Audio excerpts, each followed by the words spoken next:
시청자 여러분 안녕하십니까? VOA 뉴스투데이 시작합니다. 태국 당국이 자국에서 불법으로 일해오던 북한 노동자들을 유엔 안보리 대북 결의에 따라 지난해 추방했던 내용을 유엔 안보리에 보고했습니다. 이 안보리 결의를 엄격히 이행한 상황을 전한 건데 아직 상당수의 국가들은 이행 보고서를 제출하지 않고 있습니다. 첫 소식 오택성 기자가 보도합니다. 동남아에 있던 북한 식당입니다. 북한 종업원들이 마이크를 잡고 손님들 앞에서 노래를 부르는 모습은 아주 흔한 북한 식당 장면입니다. 그런데 이들 북한 노동자들은 유엔 안보리 대북 결의에 따라 지난해 12월 22일까지 모두 북한으로 돌아가야 했습니다. 태국 당국은 북한 노동자 송환 시한에 앞서 지난해 11월 북한 식당 등에서 불법으로 일하던 북한 노동자들을 체포해 추방했었는데 지난달 25일 유엔 안보리에 이 같은 내용의 최종 보고서를 제출했습니다. 보고서에 따르면 태국 당국은 지난해 11월 북한 식당 3곳에 대해 현장 점검을 실시했으며 식당 중 한 곳에서 불법으로 일하고 있던 북한 노동자 6명을 적발했습니다. 이후 이들을 모두 불법 노동 혐의로 체포한 뒤 12월에 곧바로 추방했다고 태국 당국은 설명했습니다. 태국은 또 불법 노동자들과는 별개로 2017년 대북결의 2397호 채택 이후 북한인들에 대한 노동 허가 발급을 중단했으며 북한 노동자 26명에 발급했던 노동 허가는 지난해 10월 모두 종료됐다고 설명했습니다. 일본과 아일랜드 등이 제출한 최종 이행 보고서도 공개됐습니다.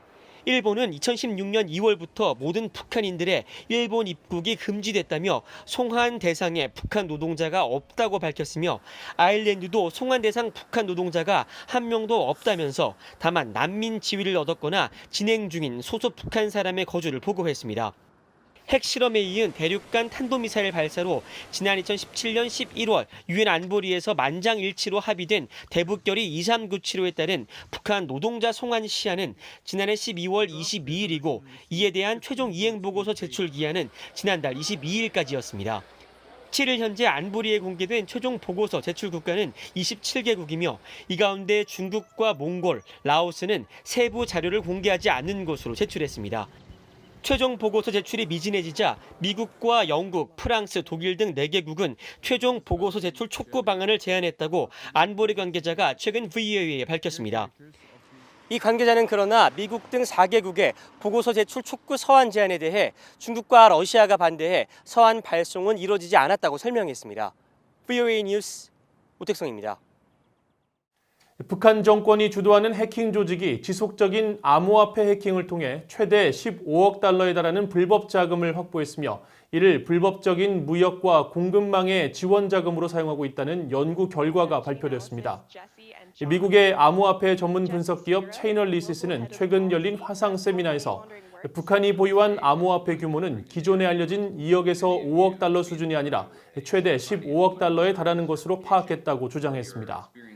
제시 스피로 체인리시스 글로벌 정책규제 담당 연구원은 북한이 부정하게 취득한 이런 암호화폐는 무역 거래를 기반으로 돈 세탁되고 있다면서 북한이 암호화폐를 이용해 국제사회 제재로 금지된 상품과 무역 대금을 직접 지불하거나 암호화폐 가격 상승을 기대하며 비축하는 형태로 사용하고 있다고 분석했습니다.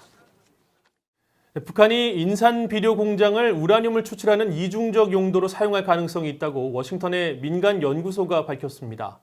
북한이 국제사회의 압박 속에서 비용 효율적이며 은폐하기 쉬운 방법으로 우라늄을 추출할 수 있다며 경고했습니다. 지다겸 기자가 취재했습니다. 북한의 김정은 위원장이 올해 새해 첫 현지 지도로 순천 인산비료 공장을 방문한 사진입니다. 지난 2017년 착공해 현재 건설 중인 인산비료 공장은 우라늄 추출 과정과 연관이 있을 수 있다고 미국의 싱크탱크 제임스 마틴 비확산 센터가 제기했습니다.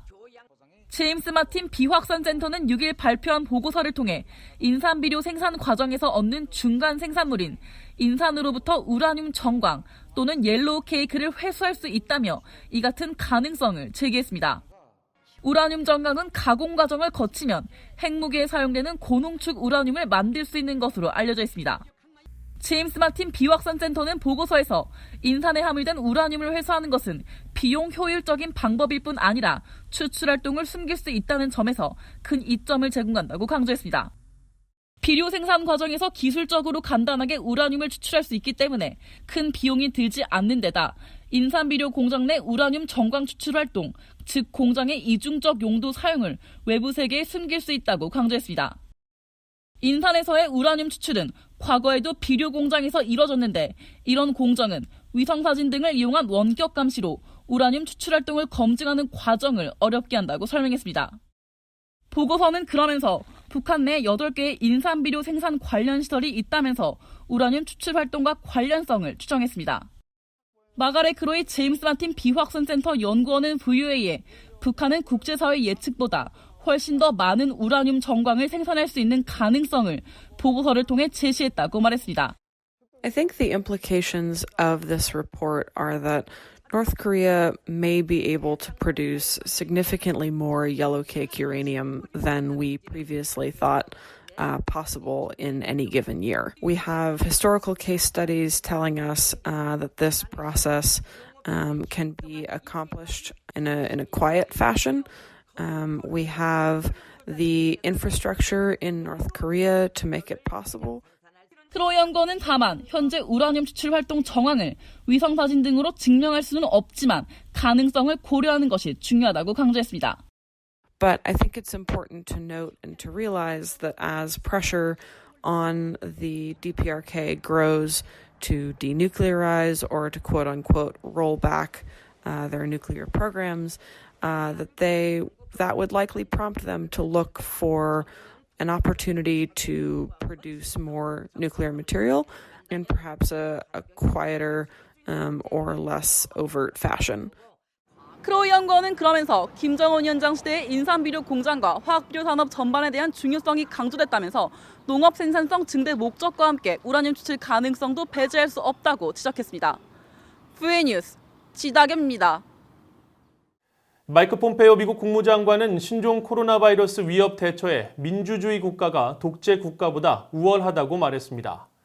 폼페이오 장관은 7일 기자회견에서 관련된 질문을 받고 위기의 시기에는 민주주의가 해답이며 독재 방향으로 가는 것은 답이 아니라고 답했습니다. 폼페이오 장관은 일각에서 독재 국가가 위기 대응에 빠르다고 이야기하는 것을 듣고 있는데 그들은 완전히 잘못 이해하고 있다면서 민주주의는 위기에 대응하며 기본적인 권리를 존중하고 자유를 지키지만 독재 국가는 위기 상황에서 공격적인 모습을 보이며 인권을 무시한다고 지적했습니다. 그러면서 민주주의 국가든 아니든 코로나 바이러스 사태와 관련한 각국의 상황과 정보는 투명하게 공유돼야 한다고 말했습니다. 폼페이오 장관은 이어 미국이 보건과 인도주의, 경제적 지원 차원에서 전 세계 64개 나라에 2억 7,400만 달러 규모의 기금을 사용하고 있다며 추가로 2억 2,500만 달러를 지원할 준비가 돼 있다고 말했습니다. 한국전쟁 참전용사 보이드 와츠 씨가 지난달 88세를 일기로 별세한 뒤 7일 한국 부산에 있는 유엔 기념공원에 안장됐습니다. 18세의 나이로 1950년 12월 한국전쟁에 참전했던 와츠 씨는 해운대 근처 탱크 부대에서 근무한 것을 자랑스럽게 여겨왔으며 당시 북한군 남하를 저지한 전공으로 한국전쟁 종군기장과 유엔 종군기장을 받았습니다. 정전 후 1957년 미군에 재입대한 와츠 씨는 주한미군 의정부기지 통신대대 등 한국 군복무를 마친 뒤 1970년 전역했으며 한국인 부인을 만나 가정을 꾸린 뒤 2014년 가족들과 함께 부산으로 건너와 남은 여생을 한국에서 지내다 올해 영면했습니다. 이상으로 VOA 뉴스투데이를 마칩니다. 시청해주신 여러분 고맙습니다.